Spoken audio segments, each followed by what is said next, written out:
화성시 먹거리 위원회에 대해서 이제 잠깐 소개 좀 한번 해주시죠, 공식적으로. 화성시 언제 뭐 어떻게 이렇게 좀 구성되어 있고. 화성시 먹거리 위원회는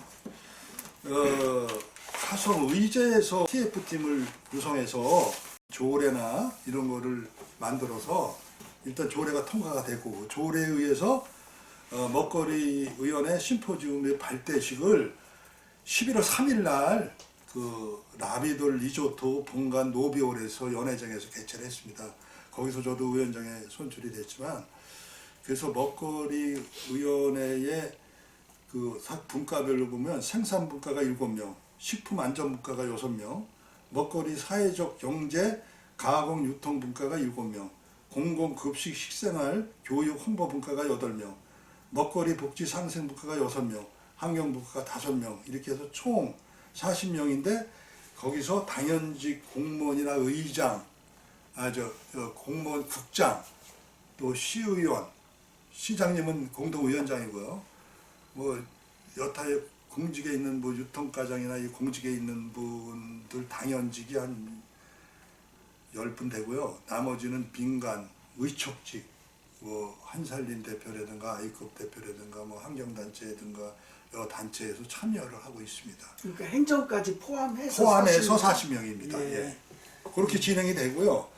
지금 아쉬운 점이 많은데, 저도 이제 위원장을 유망 중에 되다 보니까 이 조직 체계가 완성이 되고 그릇이 만들어져야 되는데, 아직 그릇이 지금 안 만들어지고 있기 때문에 제가 이제 그릇 만드는, 내용을 담을 그릇 만드는 작업을 지금 진행하고 있습니다. 예. 그래서 분과별 분과장도 뽑고, 그 분과위원회 사업이나 내용을 수기하고 뭐 어떻게 할 것인가, 어떤 사업을 진행할 것인가, 이런 걸 지금 진행을 하고 추진하고 있는 그런 상황입니다.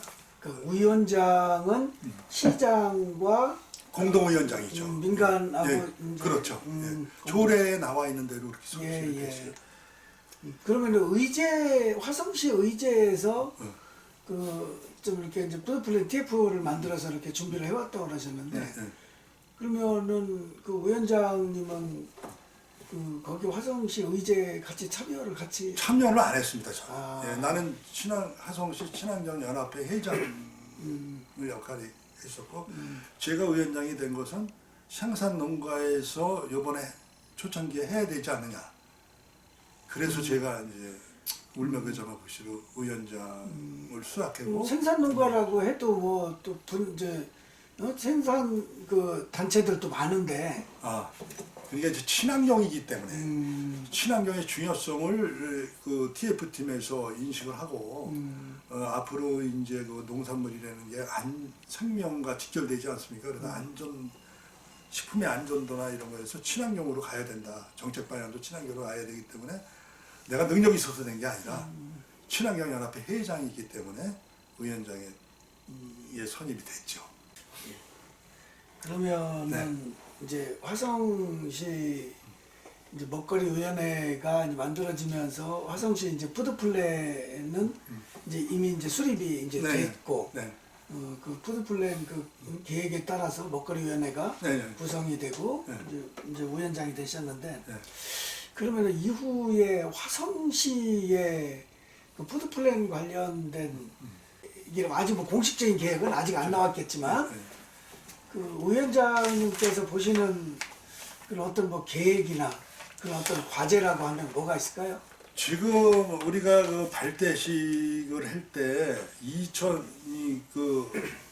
2020 화성 푸드플랜 추진 보고를 1시간 동안 했습니다. 그 용역업체에서 용역을 줘서 사업 계획을 수립을 했는데, 2030 계획 수립이 발표가 됐습니다. 그래서 화성 권역별로 이 생산지, 공급 기반, 화성 푸드 소비자 이 지역이 이제 이게 동탄이 대도시가 꼈지 않습니까? 대도시의 소비자를 보고 중간 계층을 이제 그 공급 기반, 그리고 생산지는 이 화성의 서부 지역이 생산 아직 개발이 안 된 농업 지역이 많습니다. 그래서 생산해가지고 이렇게 이제 그 용역업체가 나름대로 계획을 세웠는데 이것이 뭐 이거를 액면 그대로 받아들여서 진행할 수는 없고요. 여기서 우리 먹거리 의원회가 이걸 기반으로 해서 어떤 계획안이 나와야 되겠죠. 그래서 계획안이 나오면 그 공청회를 거치고 뭐 공론화해서 계획안이 나오면 이제 시장님이나 의원님들한테 배포가 돼서 협의를 거쳐서 진행을 해야 되겠죠.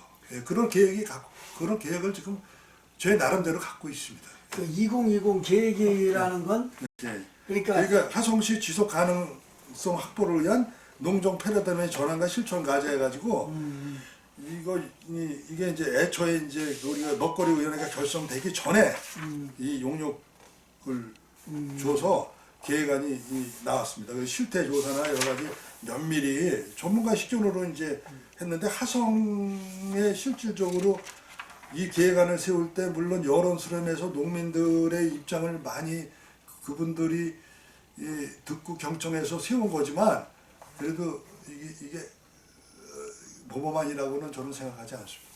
그러니까 지난번에 경기도에서 그 회의할 때도 이제 그런 말씀을 하셨는데 네. 그 이제 용역 보고서 자체가 이게 풀려질 수는 없다. 당연히 그렇죠. 예.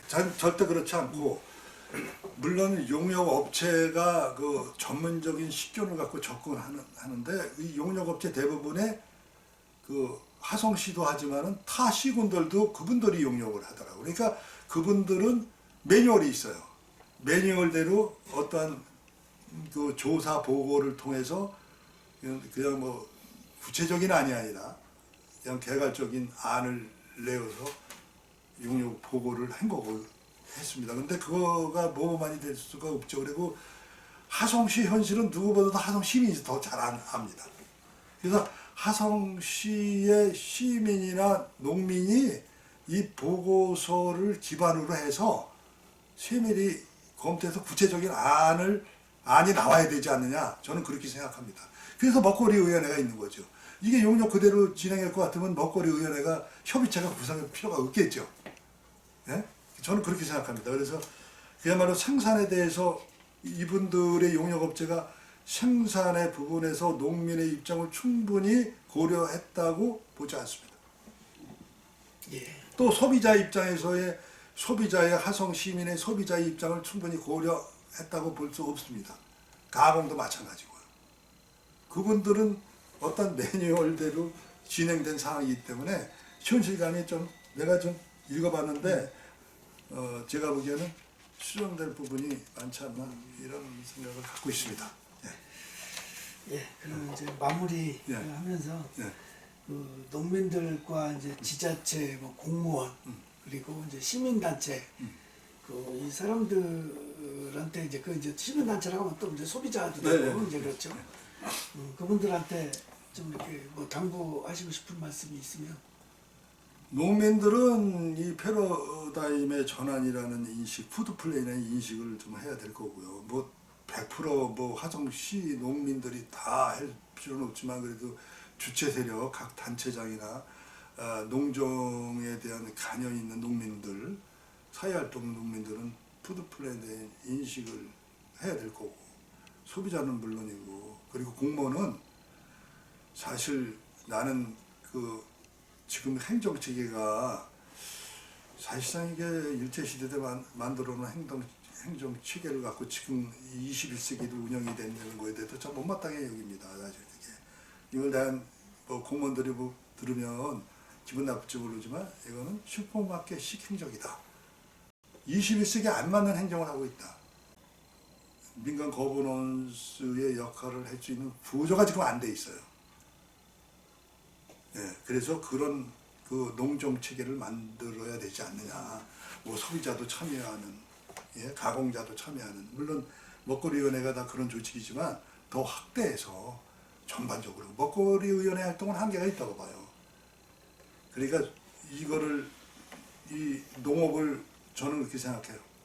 안보, 생명, 소득 요 세 가지의 세 바퀴가 잘 굴러가려면 관심을 갖고 참여를 해야 된다고 봅니다.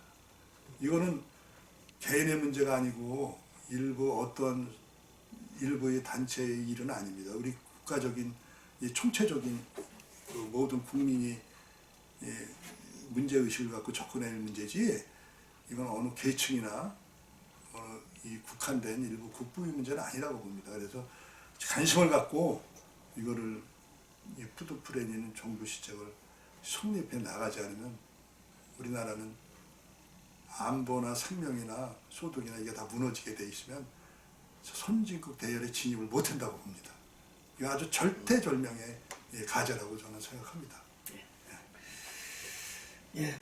또 그래도 또 이렇게 빠진 부분이 있거나 좀 이러면은 또 더 뭐 하시고 싶은 말씀이 있으시면. 나는 이제 그 하고 싶은 얘기는, 내가 무슨 전문적인 실전을 갖고, 난 농사꾼입니다. 아주 35년간 농사를 져왔는데, 내가 무슨 뭐 이게 행정적인 이 문제, 정치적인 문제를 내가 뭐 어떤 안을 내세울 그런 위치에 있지도 않고 그런 식견을 갖고 있지 않지만, 나는 어떤 문제를 해결하기 위해서 어떤 문제의 정책을 제안하기 위해서 우선시하는 것이 뭐냐면 문제의식을 갖는 것이다. 문제의식이 없으면 문제를 풀 수 없어요. 근데 문제를 읽지 못하면 무슨 해답이 나오겠습니까? 지금 현실에 대한 농업, 농촌 문제, 생명이나 소비자 문제, 이런 걸 갖다가 여러분들이 문제의식을 갖고 있느냐 문제예요. 이 문제의식도 없는 사람들이 이랬으면 좋겠다고 안을 내세우는 것은, 이거는 모래에 집 짓는 거야. 이건 성립될 수가 없어. 또 실패의 연속이야. 문제의식을 정확히 갖고 이 상황 파악을 명확히 한 다음에 거기서 어떠한 대안을 끌어낼 수 있는 그런 식견이 필요하고 교육이 필요하지 않느냐. 지금 여러분 먹거리위원회 관심을 갖고 푸드플랜에 관심을 갖지만, 과연 여러분들이 지금 이 현실을 직시하고 제대로 상을 보고 문제의식을 갖고 있느냐. 나 이거 반문하고 싶어요. 나도 그 문제의식을 찾으려고 꽤나니 내가 노력하고 있습니다, 지금. 근데 일부는 찾았지만, 내가 아는 생산 분과는 대충 내가 미뤄 짐작해서 뭐 이럴 것이다, 이거에 맞다, 경험에 의해서 찾았지만, 소비 문제, 가공 문제, 이거는 전문가들이 찾아내야죠. 먹거리 의원의 분과가 찾아내야죠. 그 역할 못하면 이거 내려놔야 됩니다. 뭐 당부달이 드리고 싶은 것은 문제를 찾아라. 예. 문제를 찾아야 문제를 풀어서 해답이 나오지 않느냐.